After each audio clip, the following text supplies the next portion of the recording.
Tell me when we should begin. Yeah. Sasha, tell me when we should start. Should we start? A few more minutes. They're giving us a... okay. Maybe like 2 or 3 more minutes, and then we can start.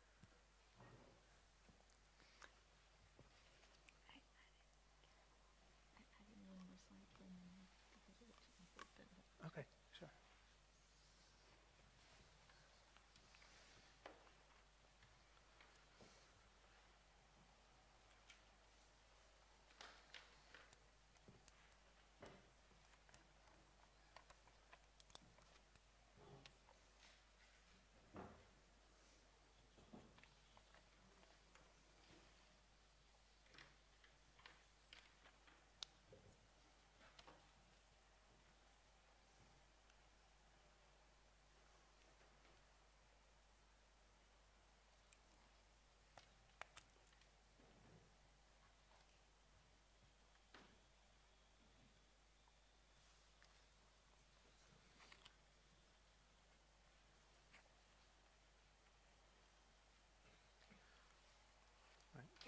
Good afternoon, everyone. My name is Sheila Coronel. I am director of the Stabile Center for Investigative Journalism at Columbia University. I'm very happy to be here moderating this panel on investigating the World Bank. The World Bank, as you know, is a mammoth institution, and it's seldom been subjected to the kind of journalistic scrutiny that this project that we will be looking at today has provided. This project is done by the International Consortium of Investigative Journalists. So full disclosure before we start, I'm a member of ICIJ, and 2 members of the panel are my former students, so you have to take what I say with a grain of salt. But I think this is a wonderful investigation, a unique collaboration involving 18 news organizations. Involving 50 journalists took part in this project. They were in 51 countries. There were 18 news organizations who collaborated in some way, providing resources, providing reporting talent, as well as publishing the results of the investigation. What is new about this project is that it was able to give a number to the people displaced. Never before been done. 3.4 million people were displaced because of World Bank infrastructure projects. The World Bank's core mission is to provide infrastructure to, one of its core missions to provide infrastructure to the world, wherever dams, ports, bridges are needed. This project looks at the human cost of roughly $450 billion worth of World Bank investments and funding to infrastructure projects worldwide. We have 3 speakers. We'll start off with Sasha Shavkin, who is one of the leaders of the project. Sasha will speak about dealing with the World Bank. How do you deal with a big international organization that is not always forthcoming with its information and that is often aggressive in its public relations dealings with journalists?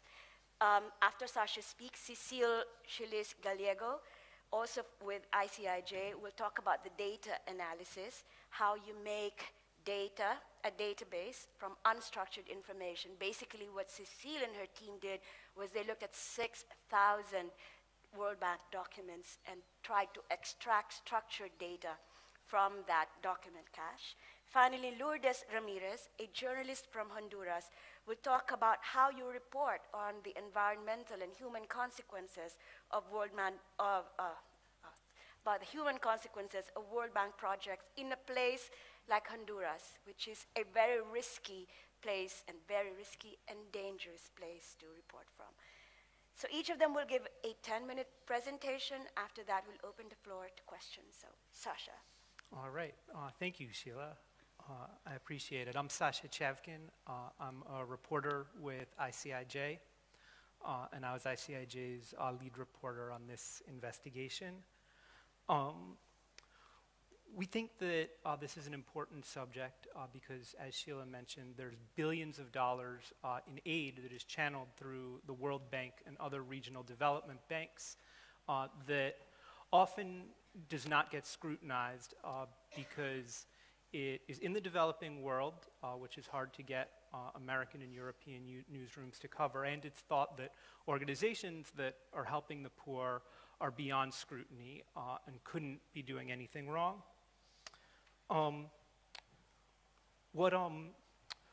Before going into my presentation on how to deal with the World Bank, which is what I'm going to focus on, I want to tell you we have a new story out today. It's the first of a final round of stories in this project. And it's about a very disturbing case in which an evangelical pastor who helped the World Bank in Ethiopia investigate allegations of abuses connected to a World Bank project was arrested and detained for 6 months without charges, and recently was charged with terrorism by Ethiopian authorities. He was arrested almost immediately after the World Bank's investigation that he had helped out was published, and the World Bank has refused to speak out about the charges that have been issued against its own former employee who assisted in its investigation. That story is up on the screen and on our website, ICIJ.org, and I hope that you all will take a look because this man, Pastor Omat Agua, is facing 20 years to life in prison right now. So our project looked at people who were displaced by development projects. There is a huge demand, as Sheila mentioned, for bridges and roads and dams and power plants in the developing world. But when you get to building those, it turns out that there are people who are living in the way. And the World Bank has a policy that says that when the projects it finances displace people, it's their obligation to ensure that those people are compensated for economic losses that they suffer and resettled if they actually lose their physical home and their lands. What our project found is that that policy and that promise the World Bank made to some of the poorest people in the world was broken by the World Bank. So our key findings in the investigation are first, that 3.4 million people were physically or economically displaced by bank projects. And soon Cecilia is going to tell you about the very heroic work that she did to piece together that final figure. We also found that after being displaced, many of these people were being abandoned, that the World Bank regularly failed to follow its own policies for compensating and resettling the people who were in the way of their projects. And often those people were even subjected to human rights abuses, and that the bank continued to fund governments even after evidence of these kinds of abuses emerged. But in order to prove these things, we had to deal with a huge, impenetrable organization that is literally above national law. It's not subject to lawsuits in the United States where it's based or elsewhere, and which also has one of the savviest and wiliest and trickiest PR operations that I've encountered. And those interactions with the World Bank are what I'm going to focus on today. One of the key challenges in the project was finding sources inside the World Bank. The World Bank very aggressively tries to prevent leaks or even communication between its officials and the press. It mounts internal investigations whose costs run into the millions. Many employees have been fired. There is what some people in an internal document we discovered call a culture of fear at the bank. And so the employees didn't want to talk to us because, understandably, they would have very likely lost their jobs had they done so publicly. In order to find these World Bank insiders and to get people who would talk to me and who could tell me what was really happening, I had to work from the outside in. It was sort of like peeling an onion.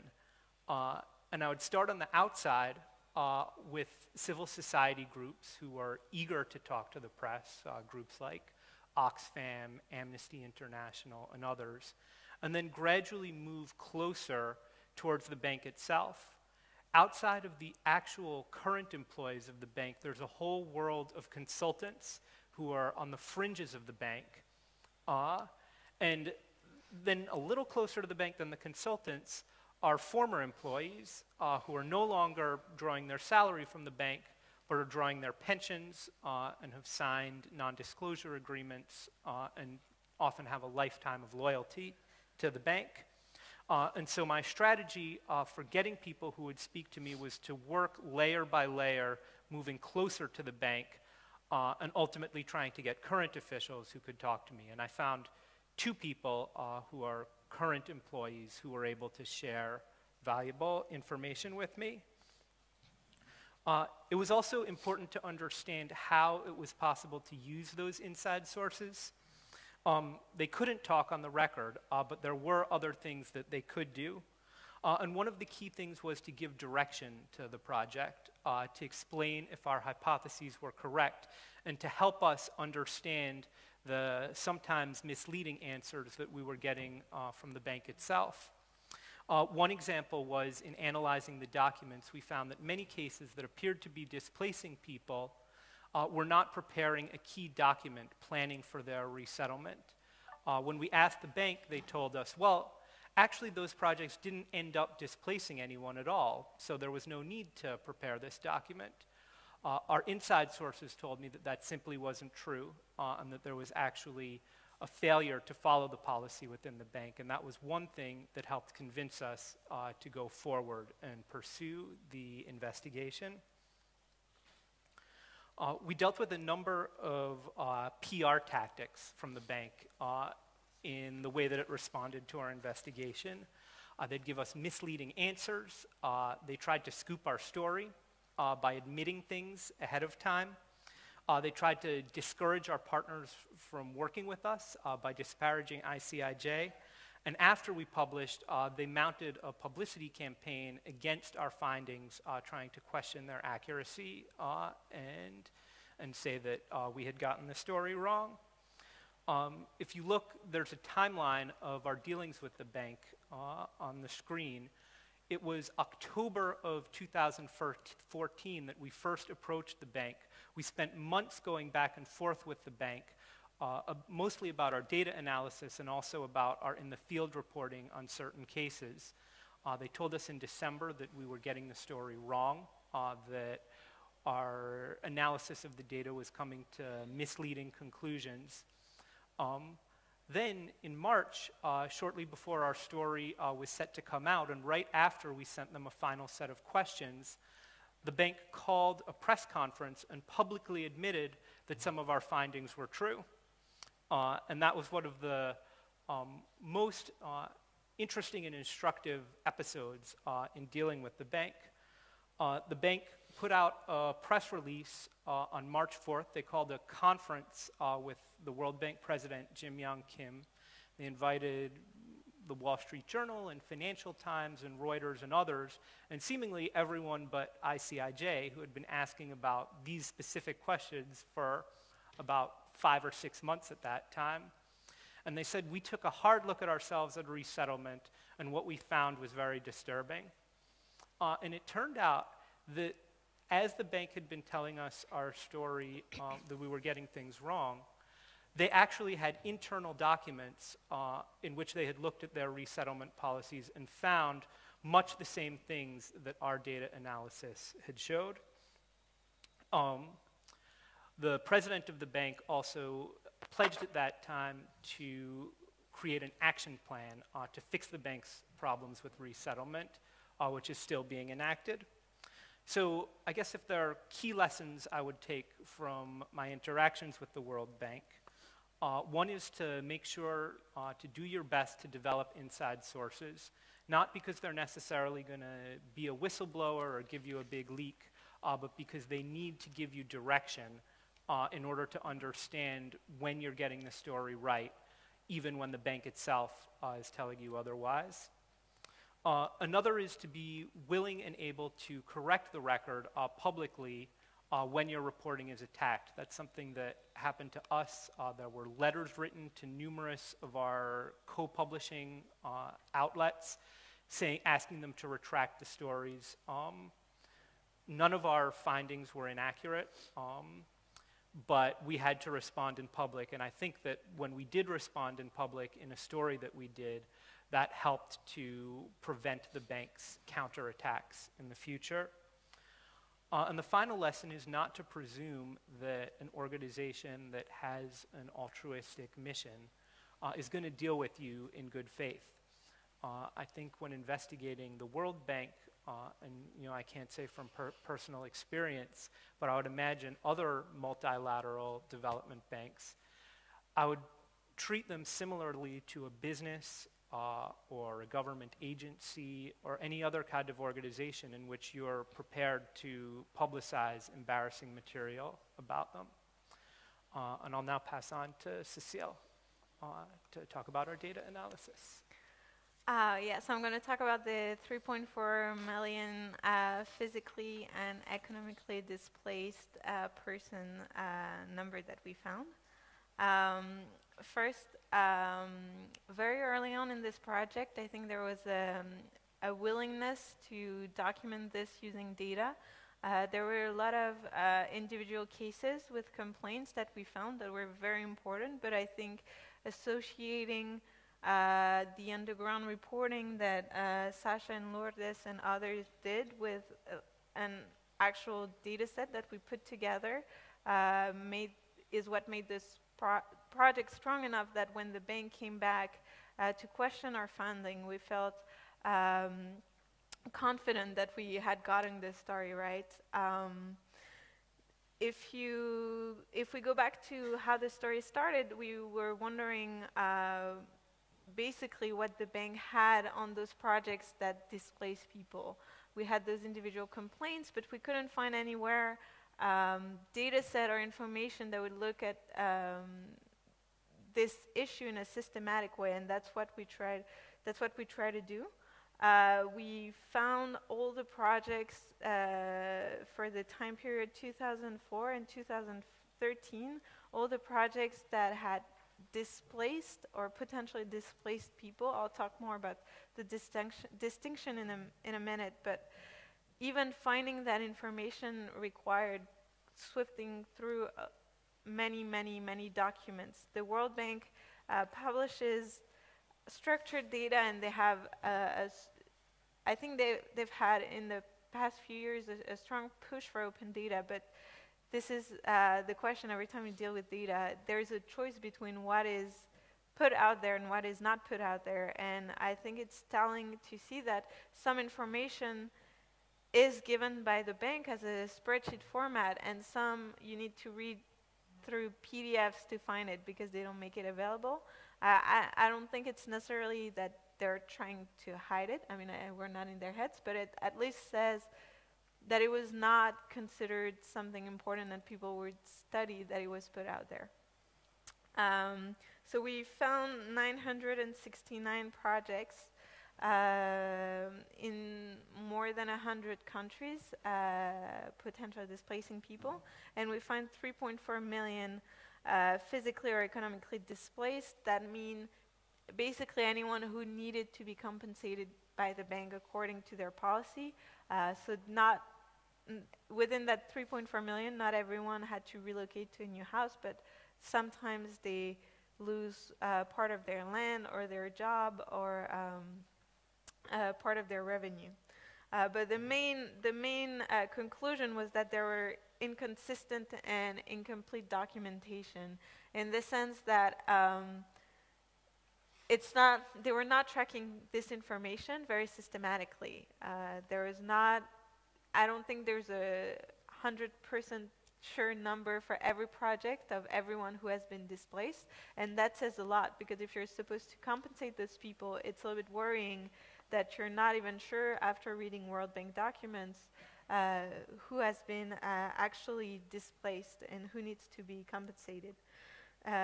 Contrary to other projects that we do at ICIJ, I'm rather proud to say that everything here was done using public data, so it's available to everyone. We use data sets provided by the bank, so that helped us get our population that we were analyzing the number of projects and the name of projects and their approval date, a lot of basically like metadata of the projects that we needed to do the analysis. So I think the fact that there is open data, we need to take advantage that there is a little bit of open data at the World Bank, and that really, even if not everything is there, this is a good starting point for a data investigation. But mainly there are PDFs. And the problem with PDFs is that, well, sometimes they're not OCR'd, but so you can't search them. In the case of the World Bank, you can search them, so that's a plus. But it's not structured, and very early on we talked to the bank employees before they started not wanting to talk to us. When they were friendly, they talked to us at the beginning, and they were very happy to discuss the policy and the documentation. And what one of the bank senior employee told me was that not even everyone within the bank understood really the policy and how to fill out those documents and how to name those people, how to consider who was a displaced person per se. And so there's a lot of inconsistency across documentation. I think this is partly because this is filled as a report and not as data. If there was a clear methodology for them to fill out, well, it would not have taken 10 months to get that number. But when reading those documents, I think I put one after. So those are the two sites you can go to. This presentation, by the way, is available. It's bit.ly/WB GIJC15. So you can go there if you want to start looking at other documents that the bank has. I put those links here. But so this is the documents that we have. You search by project number, and you get those documents. And there's a lot of inconsistency for us. The key was really coming with a credible number and trying to make sense of those documents. The problem being that they won't necessarily count the same thing all the time. Sometimes they'll count households. Sometimes they'll count individuals. Sometimes they'll talk about major impacts or minor impacts. It's not clear what is covered by those terms. Sometimes they'll say this person lost 10% of their land, but you don't really know. I mean, for some people, it could be something that doesn't put them in a crisis situation. For other people, it could be really critical. So it was very difficult to make sense of this. And it took 10 months reviewing more than 6,000 documents to turn them into into structured data. And I think one of the things that I hope will survive in after this investigation is that now this is a resource that we've made available. So if someone is looking at this issue, researcher, other journalists, they can go and download our data on our site, and they can look at the interactive we put together. And this is really, I think, the most comprehensive work that has been done on resettlement issues at the World Bank, because we really try to track every case. I don't think we missed any. I mean, you always miss some because the bank might not acknowledge that resettlement is an issue for some project, and that's the limitation. You need to keep in mind that in some cases, complaints that we found, the bank documentation still says, as of today, that there has been no resettlement issue, but people have filed complaint with the bank saying that they have been resettled and not compensated. In order to do that, I wanted to just show kind of a methodology that I put together, and that was one of the key things I had to do was to find a methodology, basically, to turn those PDFs into structured data. And that took a while because we started from scratch a few times, where we would look at documents and thought we finally figured it out and go to the bank with question, and they'll be like, but you haven't taken into account this document that no one ever mentioned ever since then, but that suddenly became critical to understanding the issue. So I put together this decision tree so that everyone who would be looking at those documents internally could try to logging that information with the same set of mind. And I mean, it's not perfect. I'm sure that, I mean, I know that a lot of time we still had to talk and kind of almost put to a vote what we included and did not include, but that's kind of, I would recommend doing that. I found the similar decision tree in World Bank documents, and that's kind of how it started, and I was like, oh, we should do that too. And when it was interesting because when the bank tried to scoop us, we figured out that they had a very similar methodology. So yeah, that's what we ended up with in the end. So everything was by project ID. One project per line, and we try to track every document that had been published by the bank by approval as of today. And we really turned that kind of mess into a structured format with which we could actually draw an analysis. So we could say there are two types of documents. One is basically produced by the bank to say there is a likelihood of resettlement and we should produce an action plan to deal with it. And then there are action plans that are actually the plan where they set aside a budget for it. They say how many people are likely to be displaced. So I don't think that number was anywhere before. I'm even sure that that number was nowhere before us. But we were able to say, well, by approval, there are that many % of projects that still don't have action plans. Some have action plan, and so it's basically testing the bank policy, and that was what we were trying to do. Look at the bank standard and see if they abide by their own standard, and we were able to put numbers, actually evaluate that. So I wanted to give a few lessons too. First was the importance of the big picture figures. That 3.4 million number was not, I think, even at the very beginning something we were thinking of doing. We were more focused on tracking the documents and trying to get that number of action plans versus policy framework, which was, I think, much more obscure to readers than the number of people physically and economically displaced. But we realized after publishing that that was basically what stayed in people's mind, and that really carried the investigation, and investing 10 months in it really made sense in the end, because it gave, that's what made the headlines for everyone who published with us. And that when we went to World Bank meetings right after publication, I think it was the day of publication or the next day, there were people who were discussing our finding, and the 3.4 million number really was what was being discussed. And that's what the bank has been attacking us on since then. Discussing with the World Bank about their data, I think the advantage of having public data, well, first, some public data has really not been explored. The World Bank website is full of documents that no one has looked at, so I would really encourage everyone to just go and try to find other stories in there, because really it's public, but all the information is so buried that it's almost as if it was not public at that point, because you really need to dig through to find anything.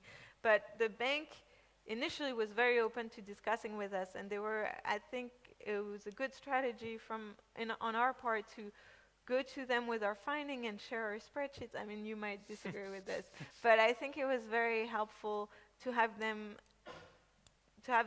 a back and forth conversation with them about the data and whether we were reading it correctly. And by the time we published, I felt very confident that we had looked at every option, and whatever if they came back to attack us, I could point to a conversation I had with them where they confirmed something, or if they did not answer, then I knew that they had avoided the question. And I would say avoid making assumptions about the data. We went there thinking with, I think, a lot of assumptions of how this was going to work. Like a project will have one identifier, and so if we look at all the identifiers, this is one project. And the World Bank is a mess, so they have a lot of complicated rules that are they won't give you a guide of understanding the World Bank data 101, so they don't have a place where they make everything clear. So that goes with conversing with the bank. You really need an expert who deals with that to help you. It was really if we had gone on our own without discussing with them, I think we would have gotten a lot of the data work wrong. And I would encourage you to go to our interactive that we put together with all the projects and all the information we collected about them. I think this has been helpful to journalists who came back to us with new story ideas, and I think there are a lot of things that haven't been explored yet and could be in the future. Thank you. Honduras is one of the most dangerous countries in the world. In 2013, the homicide rate reached 86 homicides per 100,000, and 97% of those deaths remain unpunished. Studies on the phenomenon of violence in Honduras show that the violence and warnings in recent years, the armed forces have taken control of the most dangerous areas of the country, but restrict the work of journalists. Practicing journalism in Honduras is becoming increasingly difficult. In the last decade, 55 journalists have been killed in my country, and 95% of recent murders of journalists have resulted in impunity. The institution of justice does not track these murders and discredit the journalists by irresponsibly suggesting that there are other causes separate from their work that lead to their deaths. A bill was recently passed in Congress that aims to protect journalists, lawyers, and human rights defenders. But this legislation does not guarantee the safety of journalists. We can only take our own measure of prevention. I have been threatened many times for my reporting on sensitive issues. In 2011, after I reported on a gang that sold parts from stolen cars, 2 men wearing hoods came to my television station 2 hours before the story would air. They forced me to enter a vehicle with them, drove me for an hour, and made threats to me and my editor. We decided not to publish the report. In 2014, I had to leave the country after I received threats with photographs of my car.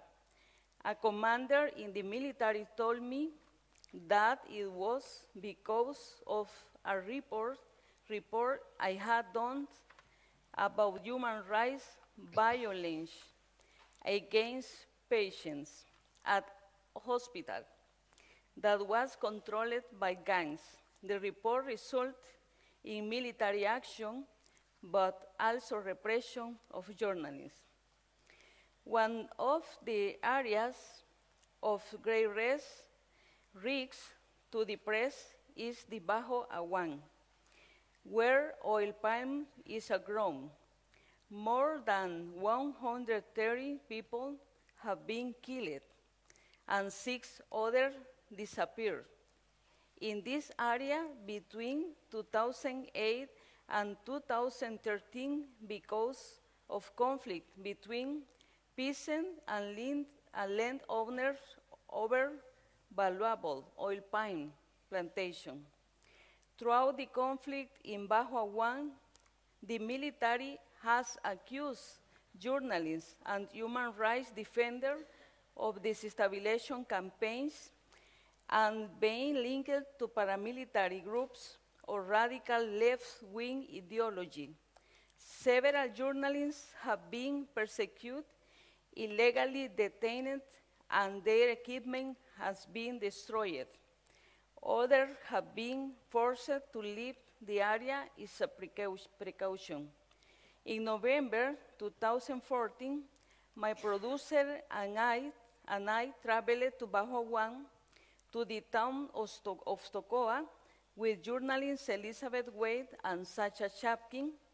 I knew the risks we faced, and I was afraid, but I still decided to support colleagues and accompany them to the area.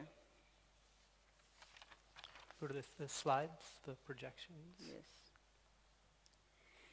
We visited one of the palm oil plantations that is now in the hand of the patients and other properties that are in conflict.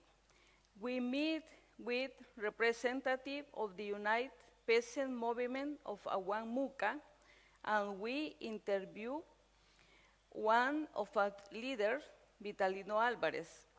While they were interviewing, we observed the military outside the hotel.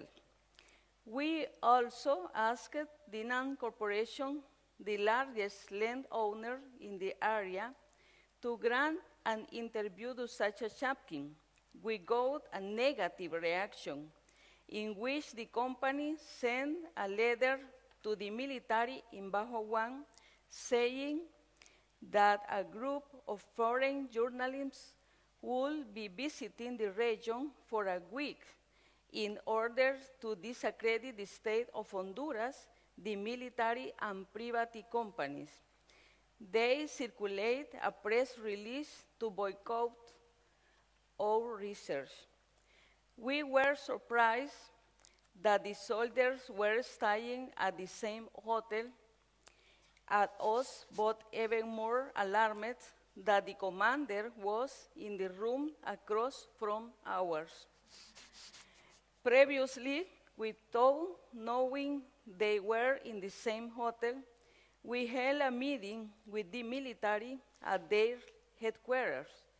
I preferred to stay in the vehicle because I had recently returned to Honduras after having to leave because of stress.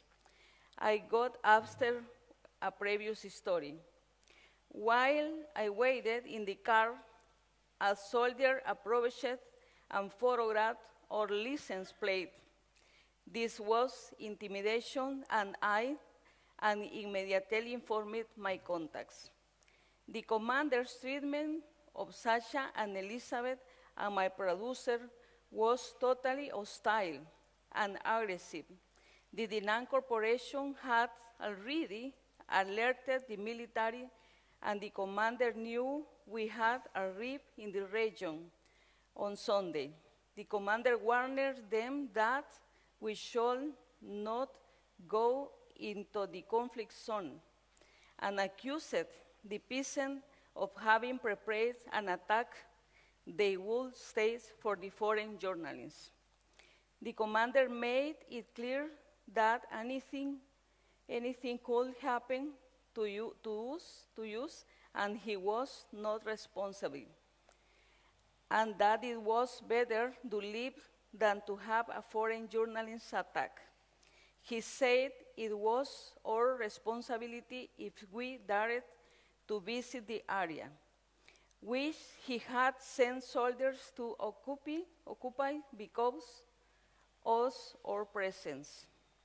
The commander was trying to intimidate us, turn us against the peasants, and criminalized their struggle. Despite his warnings, we decided to go to the community. The peasants had been waiting for our arrival for hours, and we got close to the village. We saw two military trucks leaving the area. When we go to the village, the peasants told us about the violence and the death they had suffered. We realized that what the commander had said was false, and that there were not any armed peasants. The peasant leader with whom we had reported that his phone was tapped. Yes, it was impossible to not communicate because we had to arrange meeting with him and the widows and the other survivors and the attacks. In every conversation, we could realize the impunity that prevails in the area, abuse of authority and violence of human rights of peasants and their families. Widows, daughters, victims, and survivors live under threat. Remember the tragedy around them.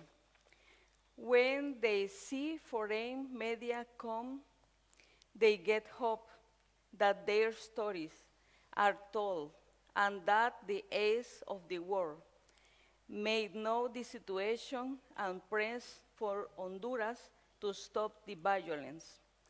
Throughout the week, I took several measures for war security. I keep trusted colleagues and connect as an international center for journalists informed about every step we took and every risk we faced, trying to stay in constant contact, telling them every movement, where we were going and with whom we were going to meet. That gave you some confidence that we could receive immediate support in case of need. I sent my contacts photographs of the places where we went, including photographs of maps of our location. He had aided to communicate 3 times a day, a minimum. And if this didn't happen, they should communicate with emergency contacts I had given to them.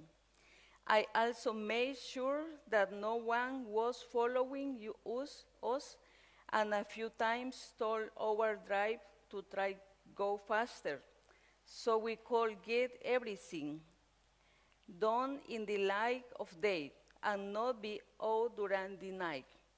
We received for 5 days under warning, threats, intimidation, monitoring after the depart of Sacha and Elizabeth from La Ceiba Airport. My producer and I realized that a car was following us. We managed to evade the people following us and arrived safely on our destination. I'm sorry for my English. Thank you. Thank you, everyone. I'd like to give the audience a chance to ask questions.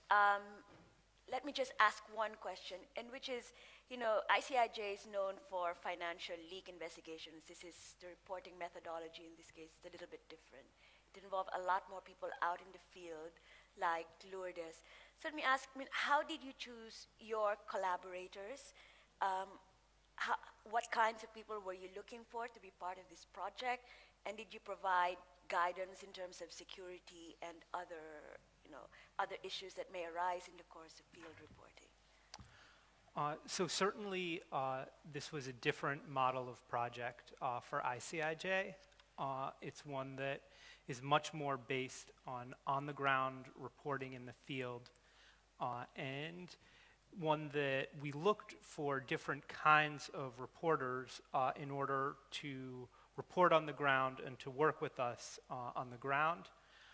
So we weren't necessarily looking for the most technologically sophisticated data experts, although we certainly ended up needing a lot of sophisticated data to compile the numbers. What we were looking for is people who knew how to operate in environments like Honduras and Ethiopia and Kenya and Cambodia and many of the other countries where we reported on the ground. And so we ended up working with locally based freelancers in those countries. In some cases, we hired freelancers from the United States who went to those countries. And in some cases, ICIJ members like myself went and reported in the field together with an expert like Lourdes, who really knows how to report securely in the context of Honduras. Go ahead. I was going to say, it was also, there was also a lot of collaboration involved in terms of the data work. We worked, and I think that's not common in a lot of our projects. We tend to do the data work ahead and collaborate for stories. Here we worked with Friedrich Lindenberg, who was with NCR at the time. I believe is with OCCRP now. And with the data person from the Huffington Post, which was our main reporting partner. And that was an incredible experience. I think often when we think about collaborative projects, we think about publishing partners and reporting partners. But in that case, having also people who could do different parts of the data work was very interesting. Friedrich set up alerts so that we would know when the World Bank was uploading new documents to the website, which helped us track everything. Shane Snifflet, who was the reporter, the data reporter at the HuffPo, ran more systematic analysis on World Bank IFC financial data, so to have big pictures number which were different from the ones we were finding, and also having everyone being able to replicate the work to cross-check everything was very powerful, I think. Right. And this is, by the way, a model that is we're still working on at ICIJ, and one that we're committed to building out further and perfecting as a mode of telling big international stories. We're figuring out new ways to apply the ICIJ model, and we are absolutely committed to doing this kind of story in the future as well, on a bigger and more and even more in-depth level. Questions? Yes, please. Please say who you are and yeah.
Do you want to start with the FOIA? with the FOIA part? So we looked at this. So there's a freedom of information. They have, it's like FOIA access. They have an access to information policy, internal access to information policy within the World Bank. Yeah. Which basically says, and we considered it, I think, towards the end when we were trying to find missing documentation, that everything is supposedly basically public unless it falls into the exception. So it's like a default public policy, basically. So by default, it's supposed to be public if it's about a project, unless it's not, basically. I've heard that it's quite difficult to actually use that. We didn't end up using that in the end, and I think it's because it was already, like, working with what was already there was already massive, but we haven't tried basically using that, so I couldn't tell you how it's successful. So where did your 6,000 documents come from? From the World Bank. It's called the World Bank Info Shop, and so they have this website where you can search for all the documents related to the projects. So what we did is that they have a whole page for advanced search, and you can search by type of document. So we searched by resettlement plan, because every project that is supposed to resettle people must have a resettlement plan, and they're tagged, so we search for resettlement plan, and then you can download as a spreadsheet all the results. And so that's what we did to have our first group of projects that potentially displaced people. What I was saying earlier, that you could always miss project, is that if they've never really considered that there was a resettlement issue, or if they noticed it in the end and try to quickly at the end add it to a last document, they never published a resettlement plan, and so it was not included in that first selection. So. And I'll take your first question about host governments. So we did this big picture, both data and policy analysis, where in addition to Cecile's work, I was also speaking with people inside the bank, asking questions to the bank. For each individual case we looked at, there was also a whole reporting process that went into that, where we would send people into the field. We would explore both the bank's role and the host government's role. Usually when there were abuses involved in projects, the bank isn't abusing people's human rights. What it's doing is giving money and turning a blind eye when the host government commits those abuses. We didn't systematically look at government records of World Bank projects. We certainly looked at the government role and records in particular cases, but certainly there's huge disparity between the records that certain governments had, and our understanding was that the most comprehensive records, despite the incompletion of them, was what we could obtain through the World Bank itself. And it's 120 countries, and most of the projects are in China, so that would have gotten out of control. Right, the language impediment, even for ICIJ, would have been because we already massive. Even with the World Bank, there was a language barrier which was easily overcome because those are common languages, but not all documents are in English. So a significant portion was in French, and a significant portion was in Spanish and Portuguese, and a few in Indonesian. So they don't translate everything. Other questions? Yes. For people who are based in countries that are not necessarily been reported on, like you mentioned Cambodia and Honduras, what would you suggest is maybe a new ground to look at in your own countries now with the database that you have been able to put together? Is there room for further reporting based on the data that you put together? Yeah. So you want to explain what we have in the database? Yes. I can't try it. Yeah. So we made the interactive so that you could search it by country. What we have is that when you go to the perfect.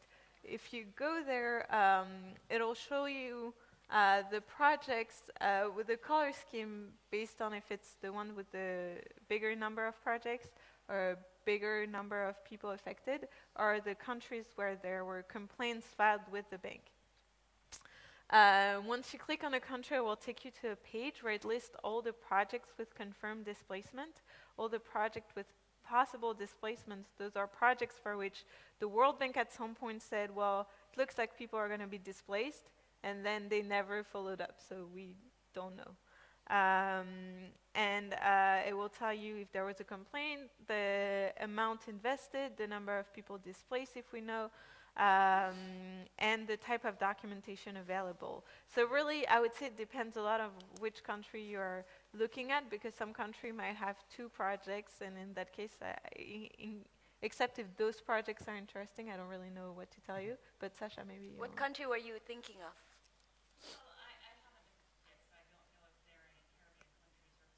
Caribbean countries? Yeah. I can't remember from the top of my head. I'd have to check the data as well. But the other thing is, what we think what this project has provided is a comprehensive understanding of what went wrong inside the bank that allowed projects that displaced people not to take the right precautions. We found that the bank wasn't documenting what was happening, that it often wasn't even preparing plans for resettling people in cases where resettlement may have occurred.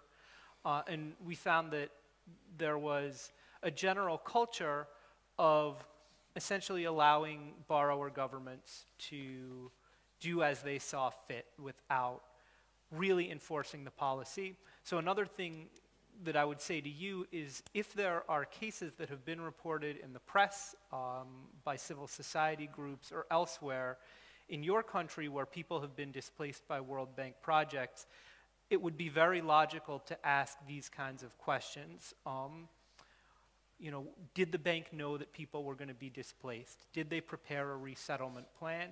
Did they ever hold the government to account for living up to that plan? Those are all questions that, from what we've learned systemically, you might find answers that would provide a valuable investigation. And I would also say, even if we're not looking at specifically what we put together, I'm trying to, you can, so on the left is the website to look for documents, on the right is the website with structured data. So I would start with how we started, which is to go to that, that place where they have all the documentation and to kind of figure out what would be the issues you would be interested in. So there's not just displacement, it could be environmental damage or indigenous issues or other things like that. You can try to figure out which would be the documents for that that are produced in those cases, which is not too difficult because the World Bank lists its different policies, it's easily accessible. And you go there and you click on the country that you're interested in and on the type of document you're interested in. It's going to give you all the documents that are available, and that way you can figure out if there are any interesting cases in there, which is what we did initially. We clicked resettlement plan and just, I mean, those were, I would not recommend doing that except if you have like a whole year to spend on it, but if you limit it to a country, which is different from doing like every document ever produced by the bank, you can easily find in those plans things that are interested, especially if at the end of a project they produce, they're called ICRs, they're completion reports, and if something went really bad, they're supposed to list it there. So this could be, once you've identified cases that, projects that really are related to issues you're interested in, you can go to those documents at the end and try to find if, like, what happened with those projects. So essentially, these are World Bank documents Yes. themselves that you have made searchable. So it's easier to find those documents here rather than go to the World Bank site. No, this is the World Bank. Oh, this is the World Bank Yeah, site. for us, we just basically structured the data on projects, so Right. we extracted information from the PDFs. But I think Okay, to start an right. investigation, it's also good to go back to this Yes, website. just go to the World Bank site and then search there by country or by project. Follow up on that. Every major investigation, usually when reporters are working and coming out with stories, there are all these sub-angles. Can you speak louder, please? There's no microphone. So I will just repeat what her question is. Yeah. Every major investigation, usually you see sub-stories that are coming out or don't come out, but the reporters generally have an idea that this would be a good story for an individual to tackle. Were there any of those that came out of your 10-month investigation into this issue, the sub-stories that journalists all around the world could potentially feed on? So her question is, are there other stories that they found in the course of their reporting that other journalists could pick up? There were. One story that we looked at but never finished was about the role of consultants that are hired by governments to prepare resettlement reports. It's often not government officials, but private companies that specialize in preparing social and environmental impact assessment reports that are hired by countries to prepare reports for the World Bank showing that, yes, we have a good resettlement plan for these people, no, they're not going to be negatively impacted, their livelihoods will be restored, and so on. It turns out that many of the same companies show up from project to project, and often in some of the most problematic projects, you see some of the same companies. And there's an obvious financial incentive for these consultants to produce reports that find that projects are in fact good to go, and that the World Bank and the government should greenlight these because things are not going to be so bad. And that was an angle we were very interested in that just seemed a little bit outside the heart of our story, but which we would love to find out more about. So. Are there other questions? Yes, please. I'm Petric Local, working for local investigative reporting network office in Kosovo. You guys mentioned earlier the complaints from people as plan of the resettlements. Usually there is this inspection panel that works independently. And I'm wondering if you guys have looked at it. How many complaints are there? What was the outcome of the reports and recommendations from the inspection panel? And were those reports or recommendations taken into consideration by the World Bank? Okay, did everyone hear that question? It's a question about inspection reports and inspection panels that look into projects funded by the World Bank and whether you've looked at them. So the work of the World Bank Inspection Panel was crucial to our investigation, and in fact, it was records of the cases studied by the inspection panel that was one thing that helped set us on track for this investigation in the first place. The inspection panel is an internal watchdog at the World Bank that functions like an ombudsman. If a community believes that it has been harmed by a World Bank project, they can file a complaint to this inspection panel, which will result in a process of a lengthy investigation in which the inspection panel will find whether or not the bank violated its own rules in financing and managing a particular project. We did not have a story that specifically examined the role of the inspection panel. What I can say is that their work figured over and over again in the cases we looked at, from Kenya to Ethiopia to Honduras to Peru to Ghana. I mean, probably the majority of case studies we did were also inspection panel cases. And in fact, our story today about the investigator or the facilitator and translator in Ethiopia who is now facing terrorism charges, that man, Pastor Omat Agua, was hired by the World Bank Inspection Panel. So it was the World Bank's investigative body that hired a local person with contacts in the community to help them report. After the report came out, Omat Agua was arrested, now faces the rest of his life in prison. And what we've reported today is that the World Bank essentially has said nothing, that they say they've privately spoken to the government of Ethiopia, but they are not commenting on whether the charges are valid. They are not speaking up in any public way about a person who, on their mandate, was sent into a politically sensitive investigation. Did you get copies of those inspection panel reports? Those are, yeah, they're all public. They're all public. They're So all all public. those inspection panel reports are public. Did you, in the course of your reporting, get any non-public documents? Or was your entire reporting based on publicly available documents? It was primarily based on public documents. Some of the sources I had inside the bank did share internal bank documents with us, and we cited those in our reporting to bolster our findings. I believe we probably posted them on Document Cloud as well, the ones that we could, but they weren't comprehensively posted. The comprehensive data we posted is public.